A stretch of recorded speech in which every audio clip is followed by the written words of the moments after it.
Yeah. Francis is very kind to my mom, and he took good care of my mom. I really appreciate that. Now, I would say that there was a lot of great adjustment that we have to make. We have to make great sacrifices as well. But praise the Lord, by His grace and help, everything went on well. My mom stayed with us for 2.5 years. For 2.5 years, and later on, she moved on. Now, with all this, my siblings and my relatives are very thankful, and they spoke well of Francis. I'm so proud of him. I really appreciate him. Like, my love and my respect for him showed up for his big and caring heart. Over to you. Okay, thank you very much. We are also very blessed actually by Genevieve's mom, late mom, and parents actually.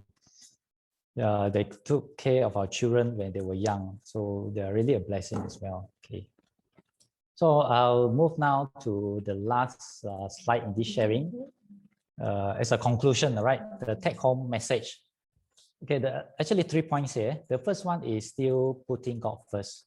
Okay, it's so important because God is the one actually who holds our marriage together. So it's to have strong, biblical, happy marriages. Husband and wife, we need to build our relationship with God. Okay, because if our relationship with God is good, the fear of God, then it will enable us actually, it make it easier for us to be humble towards one another, to admit that we are wrong, to resolve differences, issues, okay, and of course pray together. Second point is keeping our marriage fresh. Okay, do not settle for mediocrity in marriage or just good enough marriage. I think our spouse deserve better. We ourselves deserve better. Our marriage deserve better. So find ways how to keep your marriage fresh, okay, and delight our spouse, him or her, okay. And the third point is tending the garden of our marriage. I think Pastor Moses mentioned about this as well. Like a garden, I'm sure you like a garden full of greens, plants growing well, flowers blooming. But the thing is, we need to be intentional about it. Okay, so whatever we treat as important in our life, we will always find time for it. So be intentional. And finally, our marriages all over the world, the marriage institution is under threat. And we have to be alert. We have to safeguard our marriage. We need to protect our marriage. So it's also very important. So remember these three take-home message: put God first, keep your marriage fresh, and tend the garden of your marriage. Okay, so with that, thank you very much for your kind attention. But please don't leave the room because we are going to move to some questions. Okay. Yeah. Okay, so first, I have 2 questions here. We have been submitted earlier. Okay, I'll read out the first question. So maybe I stop sharing this screen first. Okay, right. Now, the first question is, the percentage of failed marriages is staggeringly high, even within the church circle. How do we flatten this curve? Okay, the percentage of failed marriages is staggeringly high, even within the church circle. How do we flatten this curve? Now, this is a good, pertinent question, and I will share my perspective on this issue. Firstly, God's will is always perfect. And actually, marriage is God's design, His agenda. And we know that God's purpose and will never fail. It is perfect. So when a marriage fails, guess whose problem is that? It's definitely not God, but it is rather the failure of man. Man and woman, okay? That is our failure. But the thing is this, being a Christian is so wonderful because it means that we are not alone in this relationship, okay? Because God, marriage is ordained by God. It is His design, and God intends for marriages to succeed, and we need to cooperate with Him. Actually, I like the illustration of the marriage triangle, a three-way relationship in a marriage. Okay, I will share this slide so that it's clearer. All right, I hope you can see this slide. Now, if you look at this diagram, okay, God is at the apex of that triangle, and husband and wife form the base on opposite points. So this is a marriage triangle. What I'm trying to say is this: as a husband and a wife move closer to God, moves up the triangle, you know, the distance between the husband and the wife narrows as well. So what this means is this: the higher we move, the closer we move to God, the closer actually we draw near to one another. Okay, so God is the priority in our marriage, and He is the one who holds it together. So this is the order. Okay, when a husband and wife grow closer to God, they will also grow closer to one another, and not the other way around. Okay, so God should be our first love. The more we love God, the easier it will be for us in our marriage to love one another. Now, the thing is this: we know that marriage is God's design. Okay, now, knowing that it is God's design, that God intends for all marriages to succeed. Now, you can bet that the enemy is all out against the marriage institution to make marriages fail.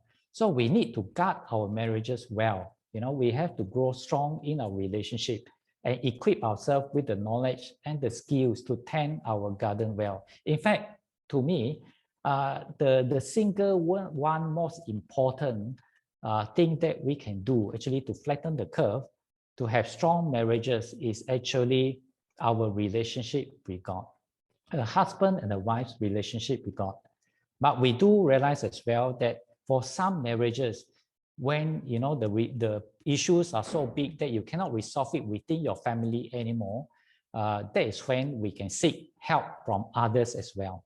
Okay, so actually, really flattening the curve of divorces requires actually the concerted efforts of everyone.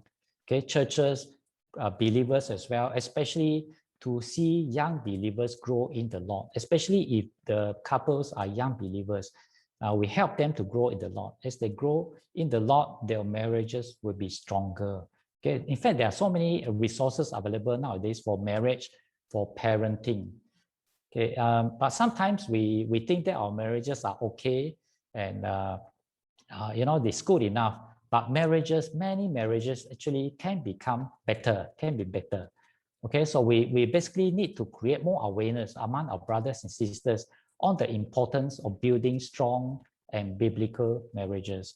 So we need to fight for our marriages. We need to fight for our children. We need to fight for our families. And for those who are preparing to get married, I would strongly urge you to find out from your church leaders where you can better prepare for your marriage. For example, like, you know, attending a marriage preparation course. Okay, so that's my perspective to this question. So I hope that answers at least, you know, your question, whether to your satisfaction or not, but that's my perspective. Now I'll move to the second question. How can the wife respect the husband? Now, in addition to what I shared regarding respecting the husband, in fact, there are many practical ways. I'll just highlight a few. One is you encourage your husband to lead because he is the leader in the house. Okay, he's made for significance. So let him lead the heart, be the head of the house, and take spiritual leadership. That is one. Now, the second one is be supportive. Doesn't matter whether you are the one who feels that you know more than him or not, doesn't matter, but be supportive in the decision that he makes in the house. Like I think Pastor Hai has mentioned it. What you can do is, as a wife, contribute ideas so that the decision that arise will be a better decision. And the third is let him know that you are thankful for his attributes, for what he has done. Maybe I'm sure everyone has positive attributes in them. Could be generosity, could be kindness, could be he's a handyman, he's very skillful. So find some positive attributes and compliment him. Be thankful for that. And also make efforts to look your best for him. Okay, because many ladies, they look their best for other people. When they go to work, they dress their best, but at home maybe they don't. But I think the husband will appreciate the fact that you make effort to look your best for him. Okay. And another one is learn to please him. Learn to please him. And for example, like accompany him on some hobbies. In fact, I have a relative who actually accompanies the husband to the farm. He likes farming. She doesn't like farming, but she still went together with him, but she stayed in the hut, keep him company, right? And finally, find out and speak the love language of your husband. Okay, that's another way to express your love to him in the way that he values, right? That he will feel loved and respected. Okay, so that's two. Right, so are there any questions in the chat?